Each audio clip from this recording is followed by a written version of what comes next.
Listening to this podcast's hopeful tone fills you with determination. Amy and Monty here, and this is the MojoGaming podcast. Today we will be talking about both Undertale and Deltarune, but before that, we want to thank everyone who gave us feedback on YouTube. It means so much to us, and we're taking all of it into consideration and hope you like the changes we make in the future. So, we're going to talk about Undertale and Deltarune cheat codes today. Ooh.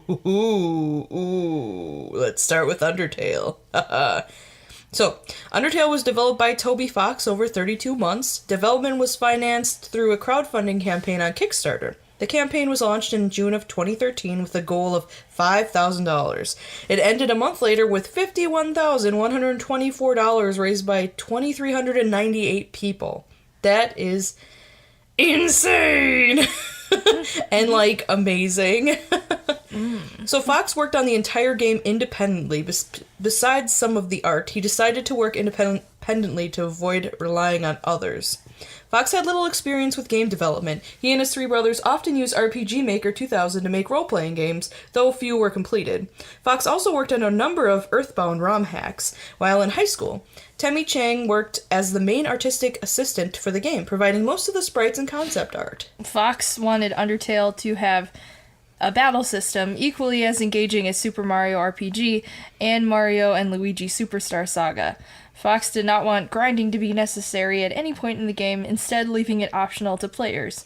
He also did not wish to introduce fetch quests as they involved backtracking, which he dislikes. Yeah, I totally get that. And, don't get me wrong, there are quite a few backtracking games that I actually really appreciate and like, but when it comes to RPGs, it's just very time-consuming and wasteful for the game itself. And I get it, you're trying to, put more hours into the game, you're trying to put more, what feels like quests into the game, but all in all, after you do it for, the 20th time, you're kind of just yeah, this is getting old. Yeah. The game's dialogue system was inspired by Shin Megami Tensei, particularly the gameplay mechanic whereby players can talk to monsters to avoid conflict. Fox intended to expand upon this mechanic, as failing to negotiate resulted in a requirement to fight. I want to create a system that satisfied my urge for talking to monsters, he said. And that is totally, Could have just talked to me. Who doesn't want to talk to monsters? That's awesome. It's just, brilliant. So the character Toriel, who was one of the first to appear in the game, was created as a parody of tutorial characters. Fox intended for Toriel's character to be a mom that hopefully acts like a mom and genuinely cares about players' actions. So let's talk about the Deltarune cheat codes. Deltarune is a spin-off of Fox's previous game, Undertale, whose title is an anagram for Deltarune, but its setting is, quote, not the world of Undertale, according to Fox, though characters and settings may bring some of Undertale's world to mind. The game has many similarities with Undertale, including character names. For example, Ralsei, one of the main characters in Deltarune, is an anagram for Azrael, who is an Undertale character, and Chris, the main character of Deltarune, is almost an anagram of Frisk, the main character of Undertale. Temmie Chang once again served as the main artist for the game, designing characters and sprites and animations. Which you can't tell he's, really comfortable with, the names that he chose, so he just, switched them around. Yeah, I do the same thing, right? Why mess with perfection? Exactly. Fox released the first chapter of Deltarune, a game intended for people who have completed Undertale on PC and Mac for free. Fox stated that this is the first part of a new project and considered it to be a survey program to determine how to take the project further. Fox clarified that Deltarune will be a larger project than Undertale, and one he anticipates getting a team to help develop and more. And when it's ready, will release the game as one whole package. Fox plans for Deltarune to only have one ending, as opposed to, 4 endings that Undertale has? Yeah, exactly. So, first we're going to talk about Undertale, and then we're going to talk about Deltarune second. So, for those who don't know very much about Deltarune, there's only one chapter out. It's not a completed project like we just, we're talking about. So, bear in mind that there is no actual official ending to Deltarune. It's just the ending that you get. So, let's talk, and we're going to end up reviewing both games together instead of doing it separately. So there are multiple endings for Undertale, and we will talk briefly on most of them. We are mostly going to talk about our favorite parts of the True Pacifist playthrough, and I apologize because there are so many great parts in Undertale and Deltarune that's going to seem like we're telling the entire story. I apologize. That's just how it goes when you make a great game. There is also a genocide playthrough, a neutral playthrough, and hard mode. We named our character No! Because no! The introduction to Undertale is very much like a story your parents would read to you at bedtime. Two races ruled over Earth long ago, humans and monsters. One day war broke out between the two races. After a long battle, the humans were victorious. They sealed the monsters underground with a magic spell. Many years later on Mount Abbott, present time, a child falls down deeply into the mountain. This is where our story begins. We begin in something called the Ruins, and we're going to find you the music for the Ruins.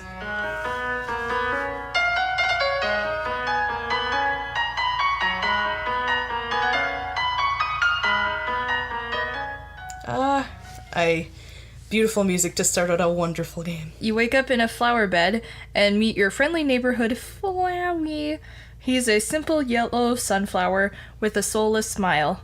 He's very helpful and wants you to learn about love, or LV as they call it for short. Which seems okay. You're just like, oh, flower. This is starting out great. He throws you some friendliness pellets and tells you to catch them with your soul. And you're like, this isn't weird. You're like, if this guy looked like anything besides a flower, I would just not be okay with this right now. But, like a big fat guy in a trench coat? Yeah, exactly. Catch my love pellets! Yeah. But if it's a flower, you're just like, oh, what a nice flower. Anyway, if you catch them, they hurt you, because Flowey is not a nice flower at all. Flowey's a liar who will do nothing to help you in this game at all. However, you can also dodge the pellets like we did and make him unhappy. Flowey's the greatest example of don't trust everyone you meet, even if they are a flower. Yep. Or a fat man in a trench coat. Exactly. Soul is your actual soul in the game. It's displayed as a heart, and it is used to fight, act, and spare monsters. Love is considered LV or level, and experience is EXP. You know how it goes with RPGs. So, Flowey corners your soul and threatens to kill you as flames shoot him back to whatever hole he came from. You are saved by a sweet, fluffy monster woman named Toriel. You are the first human in a while to fall down. She tells you in her mom voice to follow her. She says she lives in the ruins. She teaches you about puzzles and how to be kind to everything. She's trying to protect you, so she solves most of the puzzles for you. She teaches you about encountering other monsters and how to act instead of fight. She lets you try it out on her training dummy. When you encounter monsters who are hostile, she gives them a hard stare until they leave. You run into sad ghost Napstablook. You have to confront him as he is laying around in your way. You talk him through his sadness and he shows you Dapperblook, which is a hat he made from his own tears. It really reminds me of the sweater SpongeBob makes for Squidward. Mm-hmm. He then disappears. You find Toriel's house, and she is happy to see you made your way there alone. The music is so soft and wonderful. We'll play that later. Toriel shows you around her house and tells you that you can stay as long as you like. She introduces you to your new room, tells you to take a nap, and when you wake up, you find a slice of pie on the floor. After you poke around the house a little bit, you ask Toriel how to get out of the ruins, and she avoids the question. She doesn't want you to leave. She runs off, saying she has something to do. You follow her and finds out she is going to destroy the only way out. She says it's dangerous and doesn't want anything to happen to you, but sadly you can't stay if you want. I mean, you could stay, but you wouldn't progress in the game at all. I would be that, if that character was me, I would just be like, alright, I give up, I'm staying. I'm going to eat snails and pie? Be homeschooled for the rest of my life. And pie? Yes, and pie. Anyway, I would never be able to say no. I'm just, I'm such a pushover. Oh no. Actually, when I first played the game, I literally kind of, sat there and, walked around the house. I was like, can I stay? Right? Is there an option to do chores instead? Exactly. But, sadly, you can't stay. She asks you to prove yourself by fighting her. There's no real fighting in a pacifist playthrough, just acting in a way that makes someone like you feel better about your actions. You spare her and realize she has taught you well. Toriel hugs you and lets you leave, but she doesn't want you to come back. It would be too hard. That's so understandable. I would feel the same way if I was like, child, you must go out into this world to become an adult. You cannot come back, though, because it is too hard for my heart. I feel like that's how all mothers are to a certain extent, but at the same time... Also, kids are jerks. Yeah. Children suck! No, Which is the genocide playthrough, actually. Anyway, as you are about to leave, you run into Flowey again. He makes you feel like garbage and wants to kill everyone and be all-powerful. And then we enter Snowdin!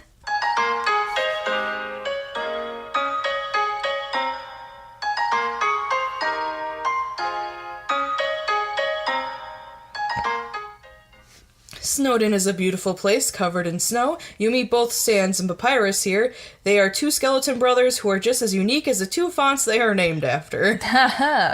Papyrus is the younger brother with ambitions.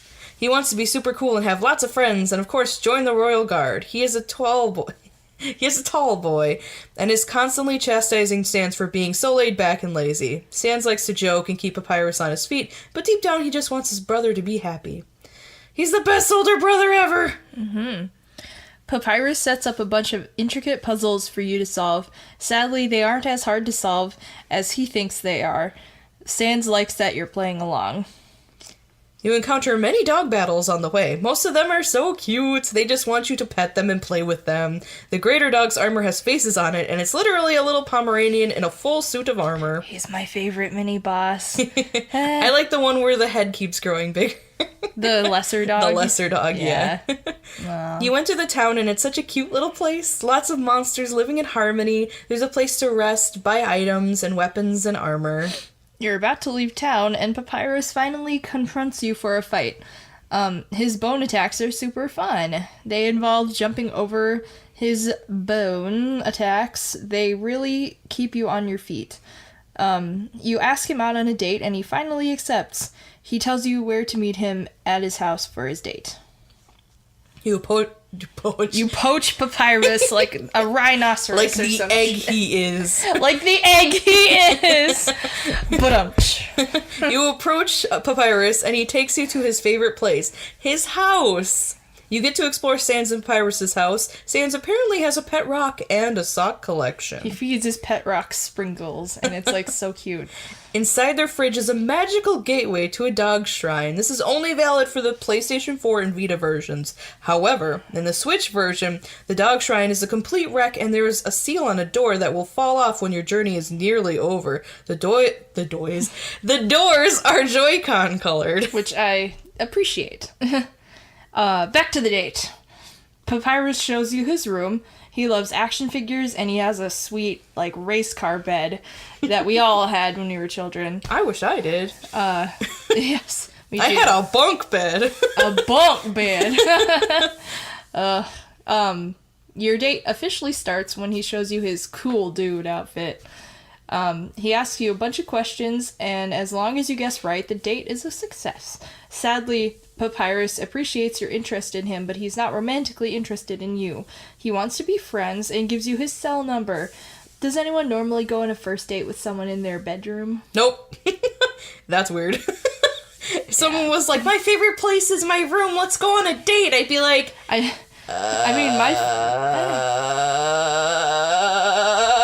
Head explodes. Shortly after, you go on a much more realistic date with Sans. He takes you to Grillby's and treats you to a burger or fries. He tells you about a golden flower that talks to Papyrus. And shortly after, we enter Waterfall.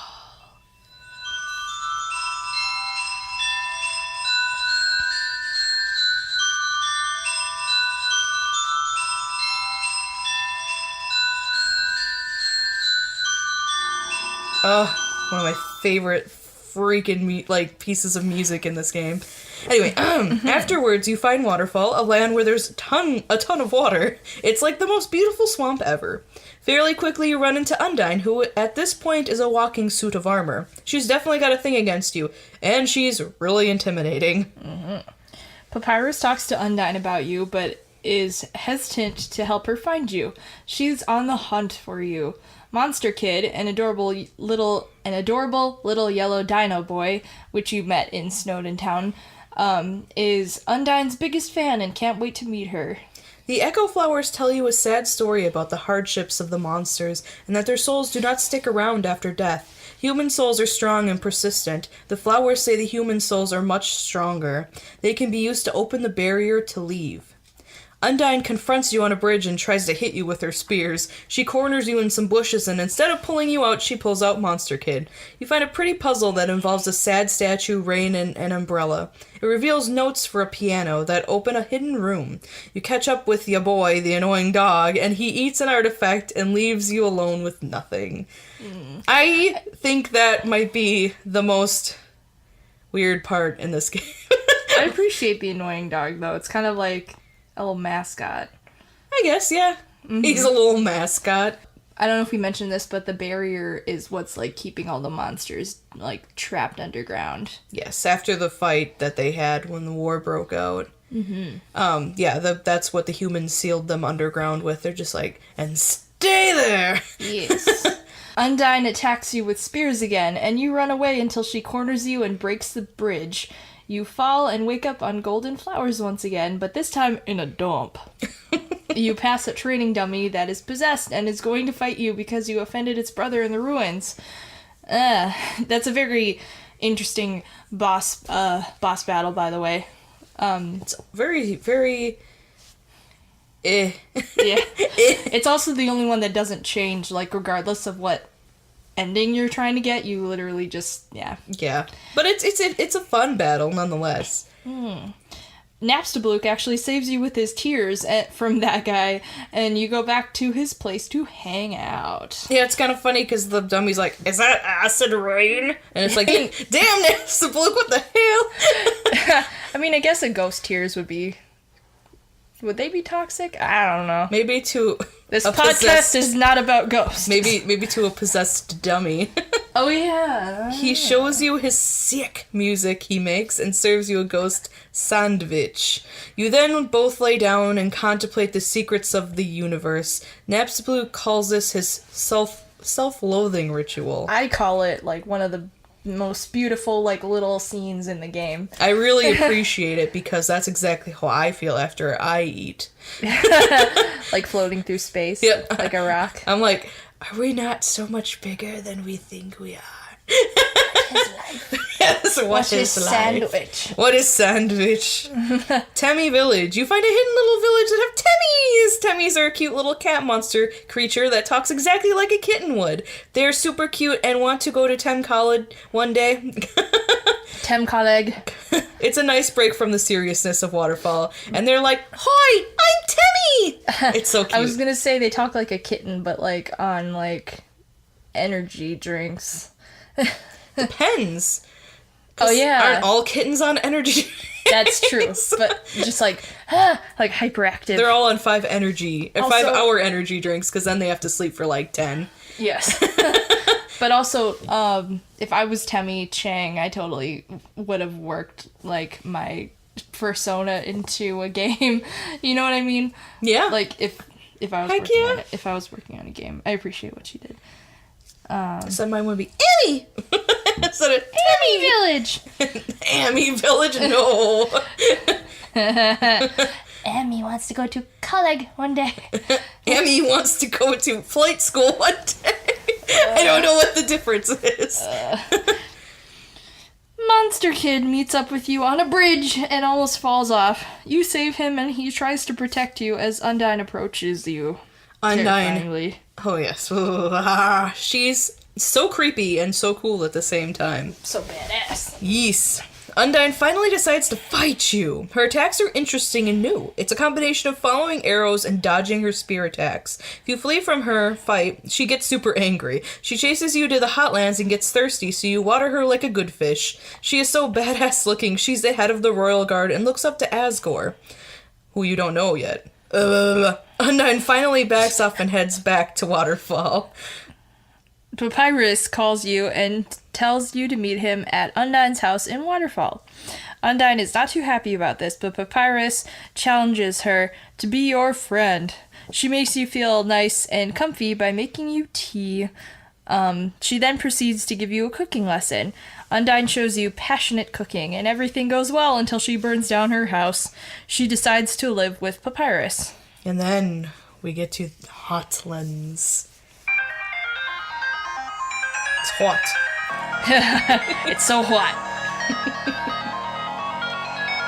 But yeah. Intense. Back in Hotlands, you enter a lab. Everything is super dark, and a camera is watching you. You run into a cute yellow dinosaur. She kind of looks like Lisa Simpson. True. Her name is Elphys. She tells you that she's been watching your progress and cheering you on, even though she was supposed to be making things harder for you. She then warns you that she has a robot she made that may be a bloodthirsty human hunter. He suddenly bursts through the wall, and before you know it, you are part of his quiz show of death. The human-killing robot's name is Metaton. He asks you a bunch of questions about the underground, and Elphys gives you the answers like a good dino. Metaton finds out and calls her out on it and takes his leave. Elphys gives your phone a massive update and upgrades it. You get her number, and she can now text you and help you out with puzzles. The Hotlands are very hot. There are some fun puzzles that Elphys tries to help you with, but instead just talks about anime and updates her Undernet profile, which we'll assume is their version of Facebook. Could be Twitter. Or Tumblr. Or anything. Or Reddit. Yes. Or Yahoo Mail. Or AOL, whatever that was. Or Bing. No, I'm just kidding.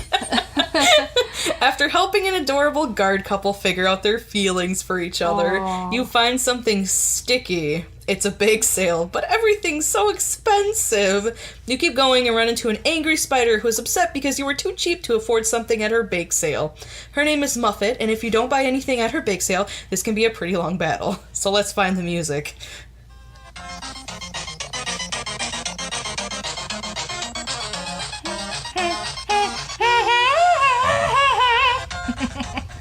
I like it.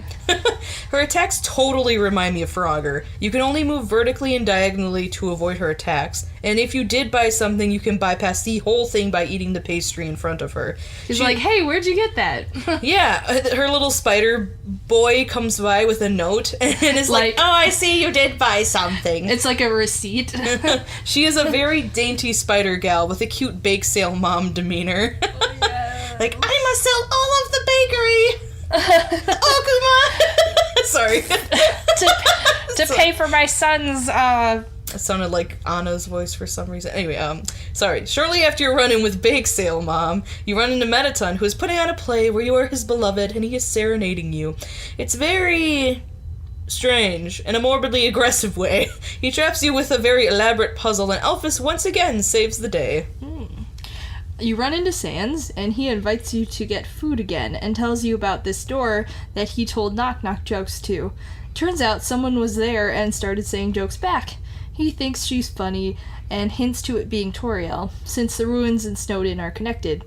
You can actually find the door, by the way. Yeah, I always wanted to go in there. But Toby, can you please open the door? I want to go in there, because it is so pretty looking from the outside.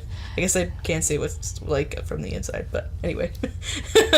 It's a door, not a window. But she told him she told him that if a human ever came through town to protect them. He then proceeds to threaten you. Then he leaves. Yep. He's like the weirdest date ever. He's like, "Ho, if she hadn't told me that, I don't think you'd be alive." Out. So you are now at the MTT Resort, a beautiful fancy hotel. I have no idea what that stands for. Fancy Beds Metaton Resort. With huge fancy beds and lots of monsters waiting for the elevator. When you leave, you're finally in the core. I love the core music. It's the best. It's like a DDR song. It should be, if it's not already. Right? Oh my god. I would totally dance to this. I am dancing to this. What am I saying? Elphys coaches you through the core. You run into more monsters who want fights. You spare them all with extreme dexterity. Shortly after that, you run into Metaton, who... One more time. He decides to finally fight you and attacks with his mini-robot minions. All the while, his fans are watching him. Elphys tells you to turn him around. He has a switch on his back. You finally turn Metaton on. Oh, yes. He's fabulous! He has a full body now and wants to kick your butt with his fancy new legs. He attacks you and you blow up each of his limbs. Before long, his fan base blows up and they call in and tell him they will miss him if he leaves. He loves all of his fans and decides not to leave. His batteries run dry and Elphys runs to his side. Before you leave the core, Elphys admits to you that you will need both a monster and a human soul to leave the underground, which means you will need to kill Asgore. Or he's gonna kill you. Either way, it's a kind of a bad outcome. She apologizes and runs off. At this point, we went back to the dog shrine, and the seal was gone. We opened the doors and found a cute Mew Mew Kissy Cutie doll, which you find out is Elphys' favorite anime. It is sentient and looking to kick some butt because it's angry, but it's really cool because the attacks remind me of DDR, and the way the whole thing plays out is great because you teach the doll about love, then come to find out that the doll has the same spirit as the dummy you fought earlier in the dump, which is Undyne's training dummy, who is sort of in love with her. It's weird, but I appreciate that they tailored the boss fight just for the Switch. Yeah. Yeah, because they, split your soul in half, and it's, the two Joy-Con colors, and yeah, it's really cool. Yeah, I really nerded appreciate it. After that, we arrive at New Home. As you are exploring a house that looks like a complete duplicate of Toriel's, you are told of what became of Azrael and Chara, who are the king and queen's children. They tell you that Chara fell down, just like you did, and the king and queen adopted them. Chara got sick after a while, and their last wish was to see the golden flowers of their village. Chara died, and Azrael absorbed his soul in sadness. Together they became a powerful being. Azrael, with the human soul, passed through the barrier to the village. He laid Chara's body on the flowers. The villagers thought Azrael killed Chara and attacked him. Azrael did not fight back, even though he could have killed them all easily. He went back through the barrier and died shortly after. This ruined the kingdom and sent Asgore spiraling into sadness. He then decided any human who fell would give up their soul so he could break the barrier and monsters could return to the overworld. Oh. It's so sad. Oh. So, okay, sorry. I have to intervene with a theory I have. I don't know if any of this has been, asked already. It probably has, but... Or if it's been, verified or not, so whatever. But anyway, if it is, just let me know. So, I was wondering, does Chara just stand for character? Did Toby not want to give them an official name? And, because they're ambiguous depending on your playthrough, you will or will not encounter Chara. Also, it's really cool that Asgard wants you to stay determined and tells you that every time you die and get a game over. But he's really only interested in giving your soul, so he's just live so I can get your soul, little child. That's creepy. It is to think that this guy is stay determined, young one. You must not give up hope yet. Your soul must remain intact for me to see it. Yeah, and then he's just 'cause I needed to get out of here. Pretty much. You meet up with Sans in a place called the Last Corridor. It reminds me of a church. Unfortunately. Well, I mean, it is, okay, it's a judgment place, so yeah, where else, well, other than a courtroom and church, are you judged? A courtroom and church, pretty much. It's also got stained glass windows and I like stained glass windows. More places in general should just have stained glass windows other than churches, please. Yes. Please. Take note, churches everywhere. No, take note, shopping malls. Sans judges you based on your actions, and at this point you find out that EXP actually means, spoiler alert, execution points, and love means level of violence. So if you killed somebody at this point, you're pretty much you're gonna get yep. reprimanded.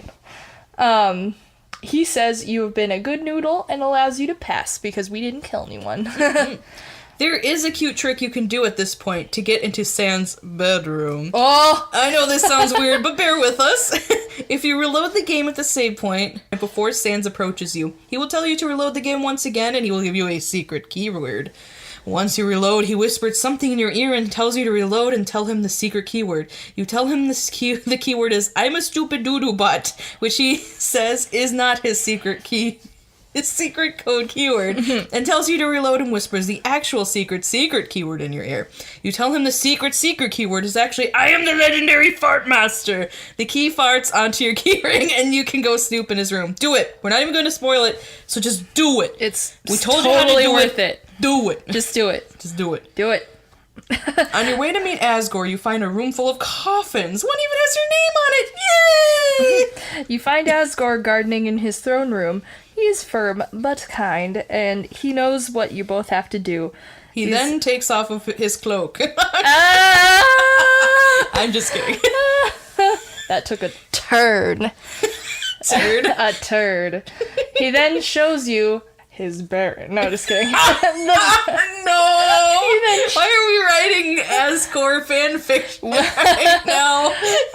Welcome to the Asgore fanfiction podcast. No! You intro. No, the Undertale fanfiction podcast. Yes. No, it's specifically Asgore fanfiction. Anyway, he shows you the barrier, which is very, like, creepy and, like, ethereal. Oh, it's like pulsy. Oh, it's pulsating and throbbing. No. That's not what I meant. His hole. Wait, what? It's a hole. The barrier, because you can see you can see the light at the end of the tunnel. Oh, wait, what? How is this still sexual? I don't know. Unless he's a giant hole. He is. Sorry, let's try to get through this paragraph. It's not even a big paragraph. It's like 3 sentences.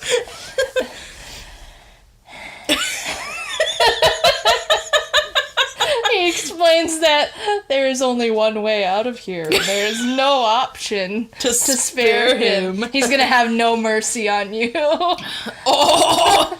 Okay, let's find the Asgore battle music.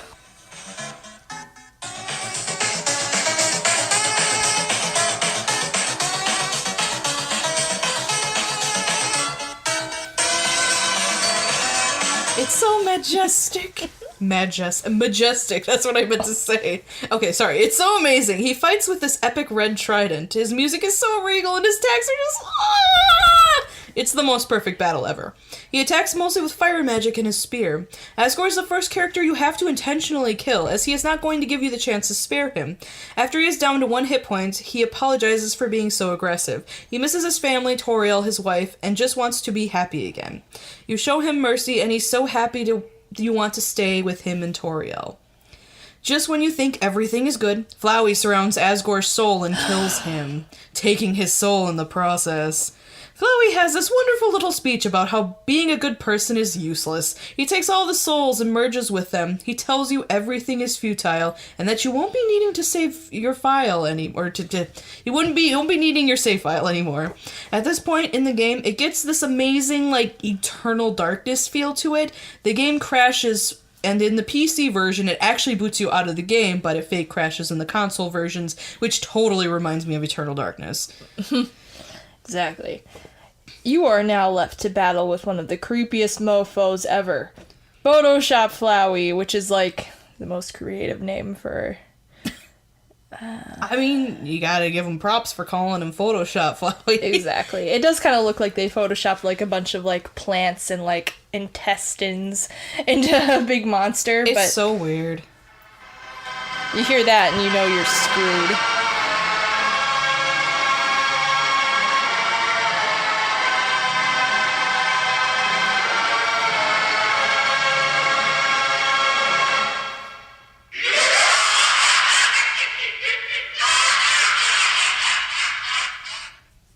What a wonderful laugh. Oh, yes. not intimidating at all. Actually, I want to mention this. Flowey literally looks like if you attach lips to a plant. Yep, and it just like, Are those intestines or, like, vacuum hoses? I want to say they're the, like, coming out of the TV. They kind of look like vacuum hoses. He has also got a TV on his head. Yeah. Anyway, continue. Oh, yes, it's so creepy. He attacks you with so many attacks at once, it's so hard to keep track, but the most important part is to keep calm and not succumb to his insane transformation. It's so damn freaky. He laughs when you die and reloads the game constantly before you die so he can kill you again and again. This also reminds me of Eternal Darkness. The whole object of the battle is to hold out to the point where the souls he consumed help you by giving you health items. It's such a wonderful part of the battle. It not only changes the music, but the entire feel for the battle. The souls are your friends, and they still remember right from wrong because they are better than evil. The way that each soul helps you is also a clue to who they were when they were people. But it's so cute because they're just like, we will rise up against this monster and help you. Like, for example, one was like a chef. We got you, brother. And it, like, gives you eggs. It, like, flips cute. Eggs out of a pan and into your mouth. It's really cool, yeah. So the souls take over his form and Flowey wilts. We spared Flowey even though he claims he will kill everyone we love. The game ends after he runs away. Your phone rings shortly after and you talk to Sans, Papyrus, and Undyne. Your phone in real life? Yes! That is the creepiest part. How do you know everyone's phone number, Toby? They say that Toriel has taken up the kingdom and things have gotten a lot better. You leave the underground in this playthrough with the souls. They all miss you, but they all want the best for you wherever you are. Flowey appears afterwards asking why you spared him, and then asks you was everyone really happy in this ending. He then hints that you need to restart from your last save and talk to Elphys. When you load your save, you get a call from Undyne. She tells you to deliver something for her. A letter for Elphys. You bring the letter to Elphys and shove it under her door. She reads it and says she's shocked and will get dressed. You find out shortly after that she wants to go on a date with you and takes her to her favorite place, the dump. It's a little awkward, but Elphys loves nerdy things, so she's fun to talk to. You find out that Elphys thinks you're cool, but she actually really likes Undyne. It's so cute. Undyne shows up and they confront each other on their feelings. It is beautiful. Shortly after, Papyrus says Elphys wants you to go to the lab and check something out. You arrive and find a note on the ground saying she wants to come clean and tell everyone the truth. If you want to know the truth, take this key. You now get to find the true lab.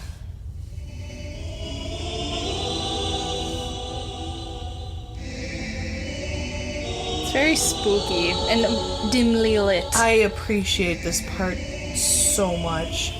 Please make me a game that is just like this part in the game. I will bow down to you as master of every game. Seriously, it's amazing. The key opens up an elevator to Alphys's lab. Wow. The key opens an elevator in Alphys's lab, which brings you to the true lab. It's creepy and spooky and all kinds of ooky. The elevator crashes, and you learn through a series of logs that Alphys was asked to recreate a soul so that they could all leave the underground. Alphys extracted something called determination and found out that she could inject it into monsters that were already dying to try to keep their souls alive. The monsters woke up, but shortly after, they all started melting into one another, creating amalgamates. She was so worried about what the families in Asgore would do that she stopped talking to them about it altogether. Your goal in the True Lab is to exorcise the amalgamates and find the keys to unlock the power room and turn the power back on so you can use the elevator, which is Annie's favorite part of the game. Yeah, this part, the True Lab, is probably my favorite part of the entire game. Yes. I really appreciate it. I appreciate all things scary, so when this part happened, I was just like, it's my element! So you power on the elevator, and the amalgamates surround you. But Elphys comes to the rescue with food. She apologizes and confesses about everything. She says she's finally going to come clean and return the amalgamates to their families. You return to New Home and go fight Asgore. Oh. Before the battle even begins, Toriel shoots some flame at his arse. She chastises him for being a butt and wanting to solve everything with violence. All of your friends show up and they all get to meet Toriel. Sans and Toriel make anime eyes at each other. It's so precious. The whole time Asgore's crying in the corner. Me too. No, just kidding. Flowey shows up and entwines everyone in his vines, hurting them and saying they are all weak. He stole all of the souls while you guys were busy doing your Hallmark thing over there. And he almost kills you, but your friends heal you. They aren't going down without a fight. Flowey takes all of the monster souls that come to help you, and you have to fight Azrael! Flowey was Azrael the whole time. What? Azrael is awesome. He is so badass looking. His fight is much like Flowey's, but thankfully not as chaotic, way more gorgeous. He has a lot of rainbow attacks and animations that I really appreciate. You attack him until he transforms into the absolute god of hyperdeath. He is very pointy. His attacks get more vicious, and you now have the opportunity to save your friends from his corruption. You spare them all one by one. It's so amazing. After you save your friend's souls, you call out to him, and his attacks lessen. You finally get through to him. Azrael finally realizes you are not Chara, you are Frisk. He then transforms into a child, his original form. He cries and feels like such a butt. It's really weird, and I think...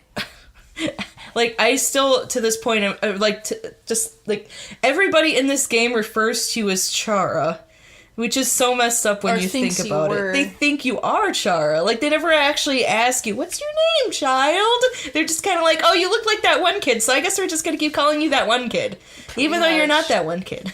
Or maybe they just assume everybody's the same person because they all end up dead anyway. I have to stop thinking about this. No. I have to stop thinking about this. You forgive Azrael, even though he says he doesn't deserve it. Azrael destroys the barrier with the last of his soul power. You hug him and he leaves, and then you wake up surrounded by your friends. It was either like a fever dream, or like he just had you passed out the whole time, or something. I don't know. They have no idea what happened, but they know that you saved them. They let you say goodbye to everyone before leaving the underground. You run into the amalgamates and their families. It is extremely touching and so cute. Because there's like this one that was like just made out of dogs. Yeah, it's like 6 or 7 dogs all like in one. And then like it basically finds its family, and it's just so sweet. Yes. So we went back to the very beginning where you fell down and Azrael is there. He thanks you for coming to see him before you leave. He is going to stay, but he is happy you are not like Chara. Azrael says Chara was very sad, and they fell into the underground when they were trying to take their own life. They hated humanity and spent most of their time very unhappy. He says that the person you saw as Flowey isn't Azrael at all. So, my theory is, I wonder if Chara poisoned themselves with the yellow flowers purposefully to ensure that this would happen, so they could either, one, bring down their society and put them in mourning, or make conflict for the two races once again so war would ensue. Like, I'm just kind of like, there's no way that he just got, or like, Chara just got sick on their own. I'm fairly certain that they were like, I'm going to make things worse. Or they wanted to die, I guess one or the other. I mean, but it's just like, it's just kind of messed up when you think about it. Because they do mention at some point that there are these yellow flowers that made Asgore sick. They like made tea out of them or something.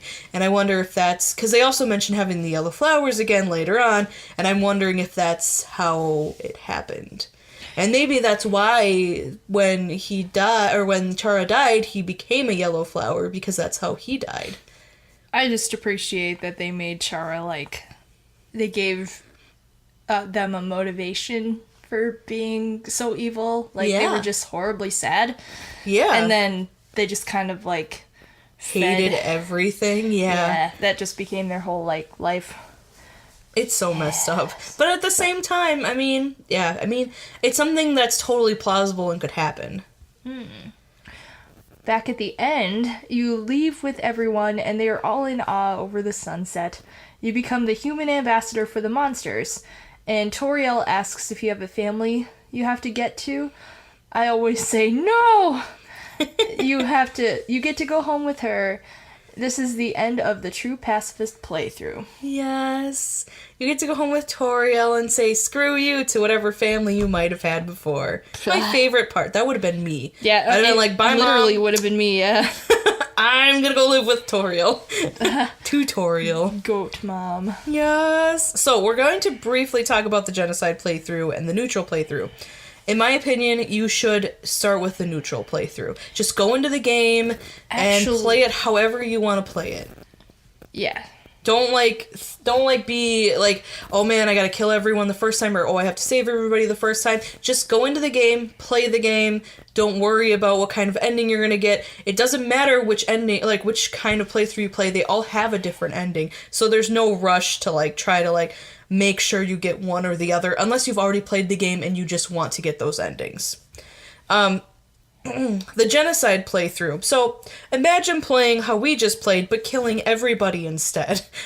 And, like, being completely soul draining. Yes, it's very soul draining. It's kind of cool how Toby actually did it, because you go to, like, the ruins, Snowden, Hotlands, and you have to kill so many monsters, and once you've succeeded in killing that number, no more monsters will appear, because they're all frightened of you, which is so cool. And when like you think about it, the area themes, the ones we all just played for you, they get they're slowed down like a lot, and then they're also like muted a little bit. Yeah, it's so creepy.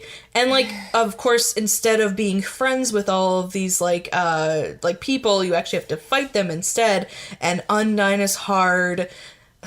You think Sans that's the worst. I've actually never beaten Sans. I've not either.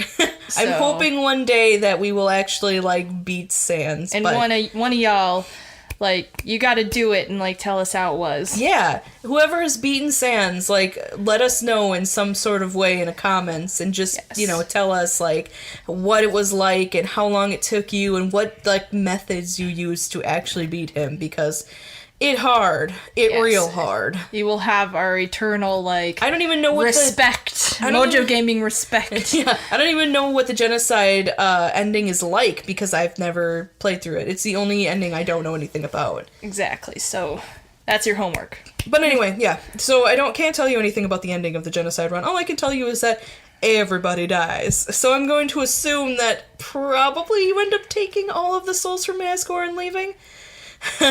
Probably. I don't know for sure, though. But anyway, so let us talk about Deltarune.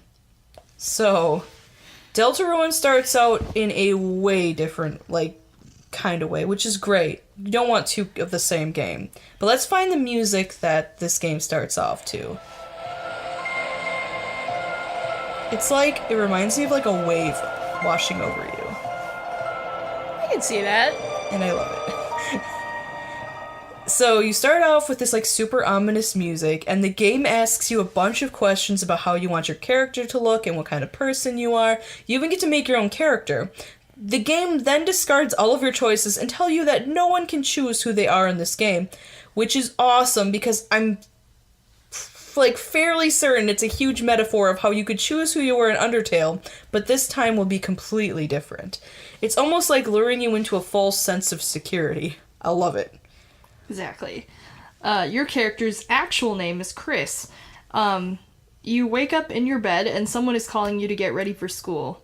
Your character looks like a pale, sweaty, sickly child. Chris is very similar to Chara in appearance, mostly because of the green shirt instead of Frisk's blue one. You leave the house and Toriel is driving you to school.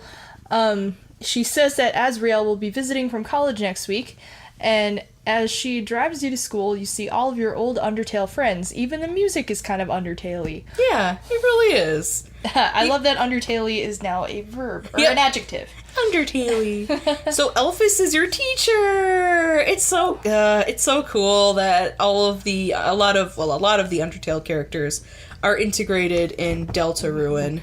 So, some of your classmates are Timmy and the monsters you come to know and love in Undertale. The kids are picking project partners, just as Susie, a behemoth of a child, throws open the door. Elphys seems intimidated by her, and she looks like she's definitely into punk bands. She looks like a dinosaur with long hair. Alphys realizes the chalk is missing, and Susie and Chris are chosen to get chalk from the supply room. You find Susie eating the chalk, and she confronts Chris. She threatens him and says she doesn't like people who are quiet. She is scary looking. You then follow her to the supply closet. Susie makes fun of you the entire time. The closet doors are huge and look like a gateway to Narnia. They swing the doors open and realize it's pitch black. They decide to go in together. They can't find a light switch or a wall. The room seems huge. Susie gives up and heads back to the door, which then slams shut. The floor shakes, and Chris and Susie are sent spiraling downwards. You wake up in a strange land looking much cooler than you originally did. You now look like a little hero. It's adorable. You even have armor on. You walk past a desolate area with lots of strange creatures and shadowy figures run by. The gameplay is similar in the fact that there are events that can hurt you outside of battle if you don't dodge at the right time. They give you some easy puzzles to begin with. The scenery in the game is fairly creepy and pretty intense. You find Susie hiding behind a monster that falls apart. Susie also looks different. She now has this more flattering look, which includes a lot of belts. Much more epic looking and less emo. Her hair looks fabulous. They both kind of remind me of Sora and Riku from Kingdom Hearts. Susie wants to follow you, but says you walk too slow and bounces. You run into someone on a ledge who attacks you, and you have to avoid their attacks. You run to a ledge, and Susie tells you to jump. More dodging attacks as you jump. You find a little town called Castletown. You enter the castle, and you are welcomed as a hero. The hooded figure says he is the prince of this kingdom of darkness. So he's Satan. There's a legend that 2 heroes of light will arise and fulfill the ancient prophecy. You hear him out. The light and the dark once lived together but something disrupted this. 3 heroes appeared at the world's end, a human, a monster, and a prince to seal the fountains. Then the angels, heaven and below, will be restored. More fountains have since appeared and shifted the balance. The prince asks if the Delta warriors accept their destiny. Susie does not want to be a hero, she just wants to leave this place. Yes. It's so cool. I really appreciate it. Like, up until this... Well, I mean, I appreciate all of the game, but I appreciate a lot, like, the premises of the game. So the arse who attacked you before shows back up on a motorbike and KOs the prince. He is a spoiled child boy with a fiery bike. His name is the bad guy. He has the dark fountain and a spade for a head. He tells you east is the way home, and he tells you his real name is Lancer. You face off after a few snarky Susie comments. Instead of the usual rapid-fire attacks, you get a new fighting layout. It's RPG style. You can still choose to act, fight, and defend yourself. Susie has an axe and Chris has a sword. Lancer rides over your heart with his sick-ass tricks. After a couple attacks, Lancer's bike runs out of fuel and has to go home for supper. Susie takes off towards the east. The prince finally introduces himself. His name is Rousey. It's hard to tell what he looks like in that robe, but he's a really pretty green color. You find out that Rousey has been waiting his whole life for Chris and Susie to appear. He really wants to be friends with both of you, so he wants to find Susie. Rousey then shows you his training dummy and trains you. Sound familiar? Yeah, right. Once again, like Undertale, your heart is your soul. He tells you fighting is unnecessary in this world. He introduces TP, which can be earned by getting TP for your bunghole. Just kidding. You are a cornholio. He introduces TP for your bunghole, which can be used on Rousey's spells. If you try... I have no bunghole! If you try it out and... If you tire out an enemy, you can use Rousey's pacify spell to put them to sleep peacefully. Hugging Rousey is super kawaii desu. He teaches you about acting and how it is his preferred method of battle. You can also spare them. Again, sound familiar? Yep. I appreciate that, though. Ralsei says he believes in you. He wants you to be kind to people, and there will be a happy ending. You enter the great door into a new area. Your adventure has finally begun. This is the field of hopes and dreams. You get cash monies from sparing enemies. Also, Lancer is squatty, and I appreciate that. You find out that Susie beat Lancer up, so he ran away. He's very afraid of her. There are beautiful pink star trees that have dark candies on them. They heal you a lot, and apparently taste like marshmallows. I know it's a small detail, but I appreciate it. I love it. And love it. You find out along the way that Susie ate a chef's cake. He had a really cool name. You find out along the way that Susie ate a chef's cake and ruined it. Apparently, she got frightened over being spritzed with water, much like a cat. The cake is smoldering for some odd reason. The enemies are very Alice in Wonderland inspired, including cards with different suits on them. Lancer is much like Papyrus in the way that he has a ton of puzzles lying around. You can once again equip armor and weapons. Susie can't get a door open and joins you reluctantly so she can leave. Apparently Susie is pretty bad at puzzles. She also does not like acting and defies you, fighting everyone. Ralsei tries to reason with her, but it doesn't work. The first shop you encounter is a really creepy cat that looks like it's from Coraline. The cat's name is Sham, but it looks like Seam. The cat's name is Sham, but it looks like Seam. There we go. You find out there are 4 kings. 3 of them were locked away by a knight. Lancer and his dad rule the kingdom now. You can sell anywhere in Deltarune, which is nice. Unlike Undertale, you can only sell in Temmie Village. Susie's theme song is awesome. Everything pisses her off. Let's find her musica.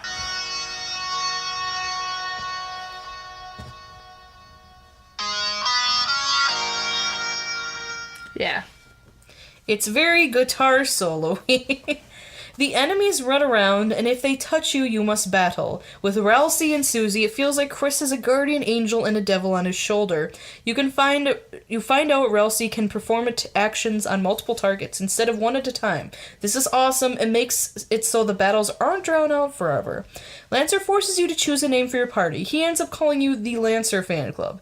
Your first boss is a cute checker piece with a crown on its head. It's huge, and its name is K-Round. You gotta knock its crown off, and then it goes back to normal size. This whole battle reminds me of the Greater Dog Battle. None of the enemies have a health bar, but if you aren't fighting them, which isn't a really big deal. Ralsei likes to call Susie out on being a crap person, and I appreciate that. Susie has taken enough of Ralsei's crap, so she decides to be a bad guy. Lancer is finally happy to have a friend. The forest entrance has satisfying music. Very adventure-y. I like it. You find a transporty door that takes you back and forth to places you have already explored. I always appreciate quick travel. I hate that kind of I'm just sorry. You meet up with the Dark Lancer fan club that now consists of Lancer and Susie. Lancer and Susie are hungry, so they eat some salsa from a tree stump. Susie and Lancer are both bad at puzzles, which is strange. This is Lancer's home. Why does he have trouble with puzzles? Right!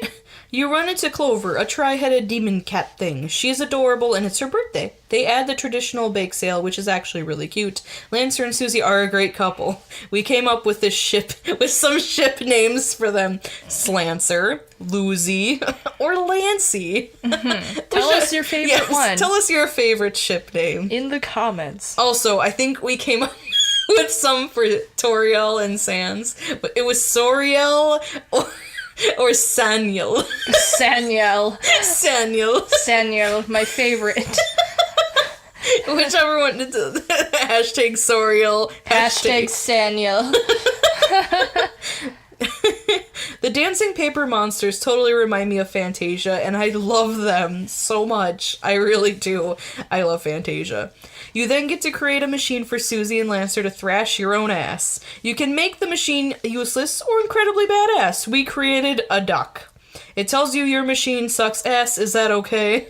You accept the responsibility of ass sucking. Lancer conceals himself with a mustache and looks like a weird dad in the process. Lancer and Susie are getting fanned by the other monsters, and they pretty much all take turns saying they don't like Lancer. Which is sad. Yeah. You come across the forest maze that Lancer sort of helps you navigate. He keeps going the wrong way, but at least it's better than nothing. Susie is concerned that Lancer got lost in the maze, and it's so friggin' cute. Lancer and Susie blow up your duck. R.I.P. suck-ass duck.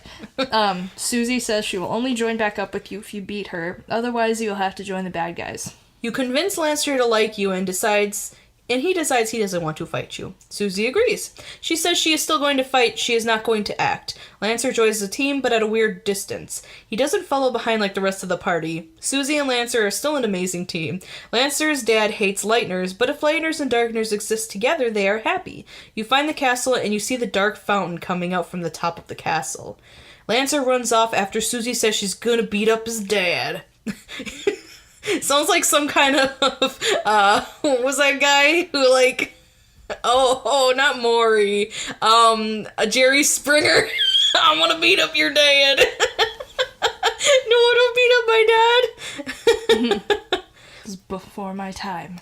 What? No, okay, sorry, never mind. It's okay. You get surrounded at the castle entrance, they knock you out, and you wake up without Susie in a jail cell. Susie found a way out of her cell, and has to do a puzzle on her own to get out. You are supposed to help her out, but you can't see her, so I'm not sure how you can help her. Now you must guide Susie to you, but she does not listen to you. She hears Lancer talking, and Susie finally figured out a puzzle and found Lancer talking to a guard. She confronts Lancer and is upset that he betrayed them. She battles a very sad Lancer after saying she understands why he wouldn't want to be friends with her. He looks so conflicted and sad.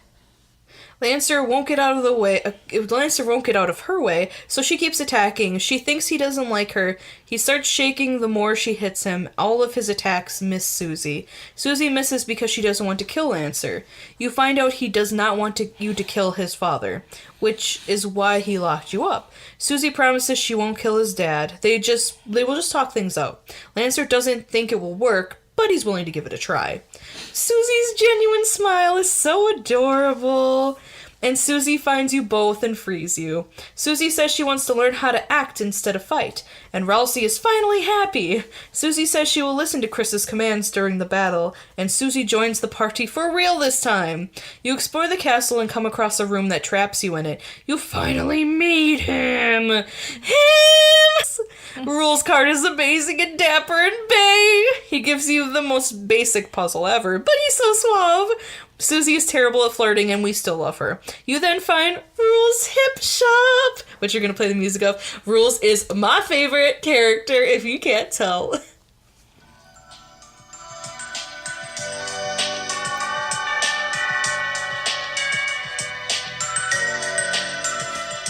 Makes you just want to kind of like stay there forever. I want him to hold me. Wow. What? I'm sorry. Why can't all characters be this cute? His music is literally just as sexy as he is. Sorry. I appreciate Rules. Sorry. Rules is the Duke of Puzzles, aka Lancer's lesser dad. Rules then has you face off against the Checker King once again. Susie throws Ralsei at the Checker King to knock the crown off. You find the throne room, which looks like a crazy person tore it apart. Lancer approaches his dad and tries to convince him not to fight. His father picks him up by the throat for disobeying him. He thinks you want to break his fountain. He threatens to throw Lancer off the castle if you don't kneel before him. Lancer strikes his dad before he can attack you, and then he runs off. The king is super creepy looking and sort of reminds me of a squattier king of the cosmos. You find out that Chris is Courage, Susie is Red Buster, and Ralsei is Dual Heal. Attacks are pretty simple, and his dialogue is very vague. The king stops battling you after a few attacks. He says he's weak, and his cape flies away. The king says he misses the old days when Darkners and Lightners ruled together. Ralsei heals the king, who attacks you immediately. You all fall down, and Chris defends Susie from another attack. He tells Chris that quiet people piss him off. Sound familiar? Susie hits the king before he attacks Chris. Susie finally calls you a friend, and her heart grew 5 times bigger that day. Lancer brings all of the monsters with him to attack his daddy. Now Lancer is the daddy! I just can't picture Lancer as a daddy. I'm crazy. He's too short. Lancer makes his dad go to his room, and Ralsei apologizes for healing the king. The king is probably, like, one of my... I know that sounds weird, but, like... Well, he is kind of the only major boss you fight. Yeah, other than that checker piece. Exactly. But I appreciate his design and, like, his voice and stuff. Anyway, you now have the option to go home, but you say goodbye to all of your friends first. Lancer is the king now. Lightners are legal now, and prison is only for daddies. Daddies. Susie's eyes are finally open. Her sprite shows her eyes and face finally. She doesn't feel like she has to hide anymore. Ralsei is crying and sad you have to go. He takes off his hat and shows that he's a cute little goat face, that he has a cute little goat face and pink horns. He's so cute! Susie's woke face is pretty amazing. You approach the fountain, which changes colors. Your soul glows and you are back in school. Did you just get high in a closet? You realize this is the unused classroom. It's dusk now, and they stare at the supply closet. Susie wants to head back there tomorrow and leaves the school. Miss Toriel teaches kindergarten. Is that like Miss Mavis teaches typing? You get a call from Mother Toriel. She waited... Monty's like, what is this? A freaking nun? You get a call from Mother Toriel. She waited for a half hour after school for you. She was worried sick. You find out you have a friend. Oh, sorry. She finds out you have a friend, and she says you have to go to bed early, but she is proud of you. You then get to explore the wonderful town and a bunch of wonderful Undertale residents. It's so awesome. You find a cute dog working on a video game in the library computer lab. Toby, why are you so cute? The sliding bead toy in the hospital and how it naturally spawns in all waiting rooms. That was amazing. You say hi to Sans and get his phone number. His little brother needs friends, and Sans is opening his own shop. Elphys is trying to befriend a cat in an alley. Toriel tells you not to eat all the pie this time and sends you to your room. You go to bed.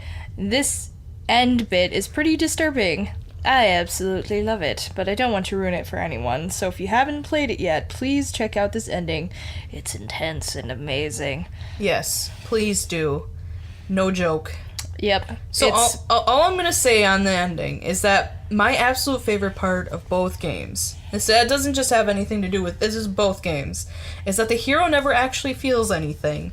They never change expressions or act the part that they play. They're almost like puppets. They're devoid of feeling and hope, and I don't even know if they have any ideas of their own. All of the monsters and people around them just assume the main character's feelings while their actual intentions lie within.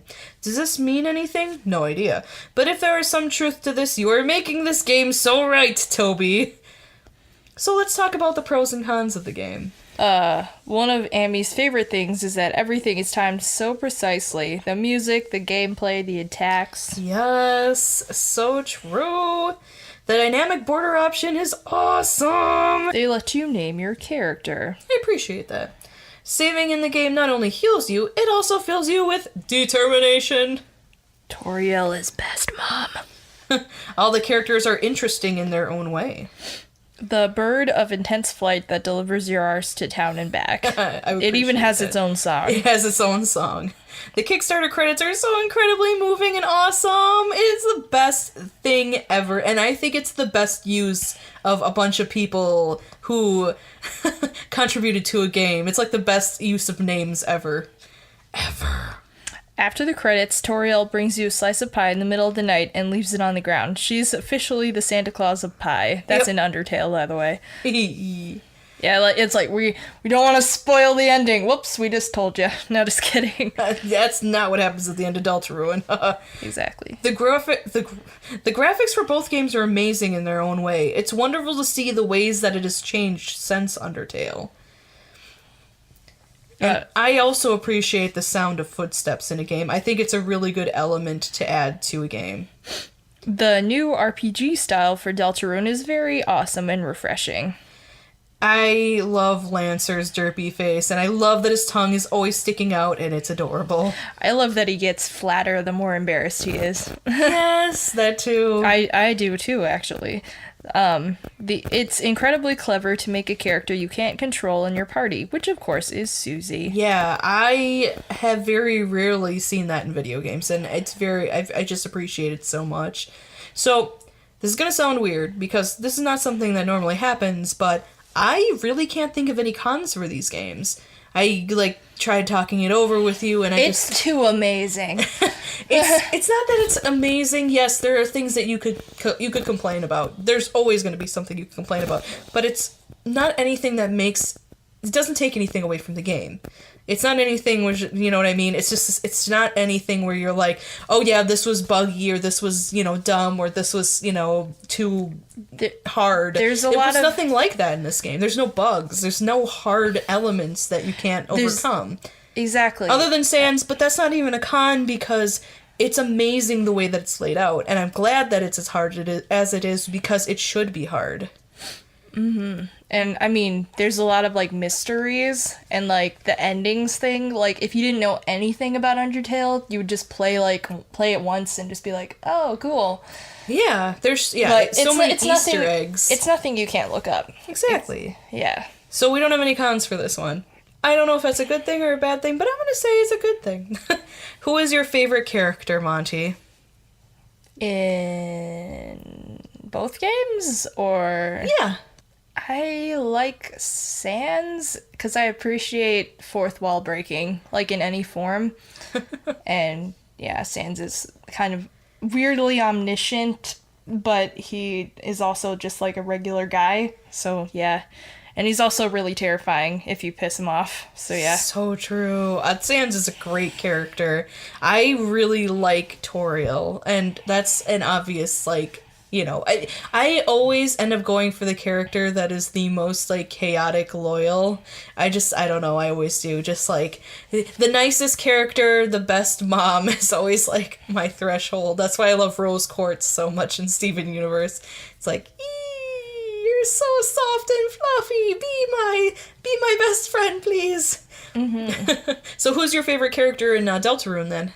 Susie. Susie? Yeah, mm-hmm. That's a good choice. Yeah, brings me back to my moody teenager days. Oh, God. I don't even want to think about my moody teenager days. Plus, she's a dinosaur, and I'm biased. Oh, obviously. Yeah, of course. And obviously, my favorite character of Deltarune, you couldn't tell, was Daphne Rules, because he is a card. Yeah, it was a bad joke. I apologize. What's your favorite monster? Just in general, we're not gonna do both games, just which one do you think? Deltarune doesn't really have a lot of them so far. True. But I guess you could consider the king a monster if you wanted to.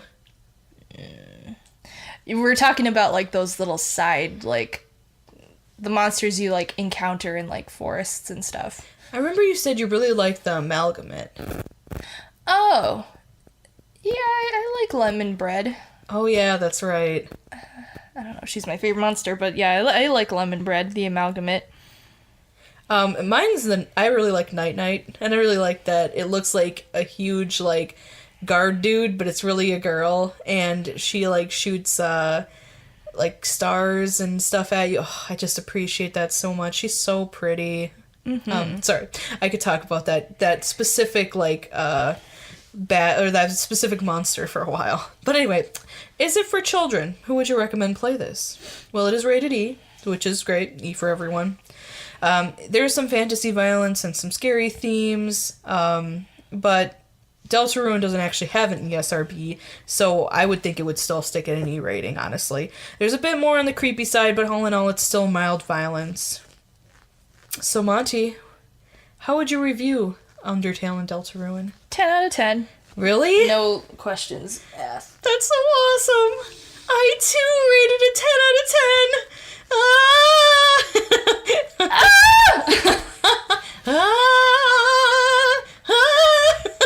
No, sorry, that's terrible. So, we came up with an idea. Whenever a game gets a 10 out of 10 from both of us, we want to do something special for the creator of the game.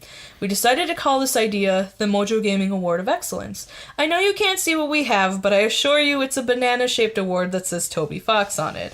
We will make sure to take pictures and post it on our Twitter and Facebook pages. We hope to be able to send this award to him. Now, I know the person who gets the award usually gives a speech, but we wanted to throw some kind words Toby's way. First off, thank you. Thank you so much, Toby. Both of these games mean so very much to so many people. Your dedication, heart, soul, hopes, dreams, and love are what make these games worth playing time and again. The ability to make someone cry, laugh, feel angry, and keep experiencing those emotions time and again is a powerful tool. We look forward to your next work, and if you decide to do a Kickstarter for Deltarune, we will be right there to support you.